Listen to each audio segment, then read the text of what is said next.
dapat iiwanan kang sugatan. Pinabalatan, pinapalagan, mga kalaban na kumalaban, binabayagan, sinasalagang pinakawala na pinakatangang katunggali ko sa larangan. Di ko na sana papatulan, hahatulan, babatukan ko, pwede lang ipapakulan para matapos ng kahibangan mo. Di ka magmukhang tanga, para kang video kay pag pinakatautuin ka kang tanga. Wala nang nangyari, wala ring nabago, wala kang nayari, wala ring nagago. Ano ba naman yan, di mo ko napabilib, di mo na ko napahangat, tanga ka.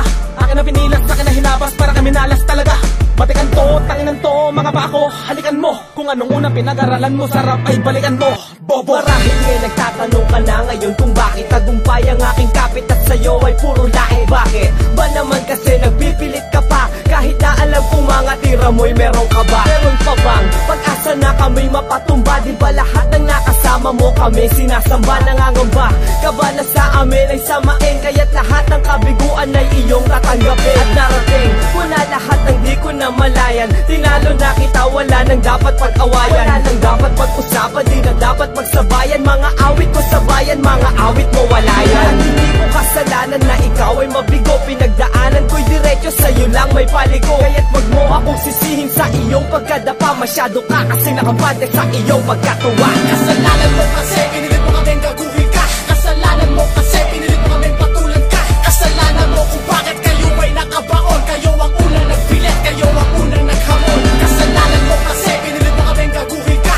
kasalanan mo kasi pinilit mo kaming patulan ka, kasalanan mo kung bakit kayo ay nakabaon, kayo ang unang nagpilit, kayo ang unang naghamon. Binumuga ng mga makapangyarihang tila, ang mga salita na hindi mo lubos akalain, nagagambalain ang mga hadlang na impostor na manunula, pinipilit na arukin namin lakas. Hindi ka maaring bumilang sa naturing ang tagahatol sa mga ungas. Ito ang batas ng sindikato na mula noon hanggang sa ngayon. Ilang kalaban na napatumba na parang sanggol na nagtagalon, na hindi nagkamali sa kaibahan ng mahusay at mga nagmamagaling. Sa 10 na kalaban, isa lang ang nabuhay na hanggang ngayon ay nagpapagaling. Sumulat ng mga salitang sumukat sa kakayahang gumulat, kakaibang paghawi sa kalaban, tiyak ang sukat na hindi mo maaring hindi indahin ng mga sakit. Kahit na sabihin mo kaya pa rin, pero ang totoo sila ay galit. At bakit pinipilit na dapat ang kahit pangalan nila ay di nila alam?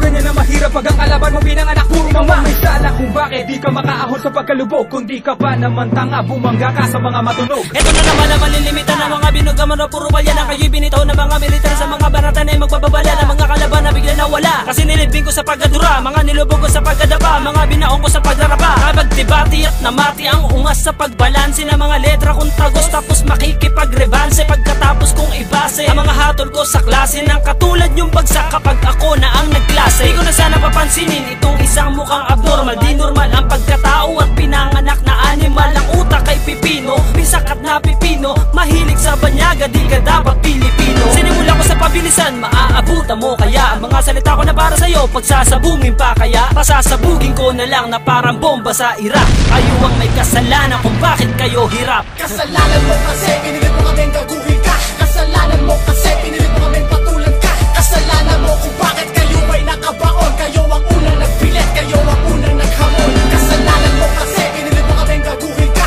kasalanan mo kasi pinilit mo kaming patulan ka, kasalanan mo kung bakit kayo ay nakabaon, kayo ang unang nagpilit, kayo ang unang naghamon. Hindi binibili ng CD kasi ang sakit sa tenga, di na ako magtataka kung bakit album nakateng. Parang barel na teka, bibihirang pumutok, kulubot na ang balat mo, di ka ba pumapatok? At pasalamat ka pa nga, nagaksaya pa ko ng laway para sa mga walang kakwenta-kwenta kong kaaway. Dito di ka nababagay kasi utak inaanay, at di ka dapat ihanay sa mga makatang tunay na hindi bumabala kapag bumibitaw ng todo. Mga bobong walang moto, di na kayo aasenso. Kahit na ang bahay kubo mo'y iyong iniinsenso, kakambal mo na ang malas, di ka na makakatakas. Silabas mo nga ang angas sa harapan ni Kaken, kahit gano'ng katigas ay ngangaratan ko pa rin. Ang kalabanin mo kami ay isa lang kahangalan, at kahit kailan di mo kaya ang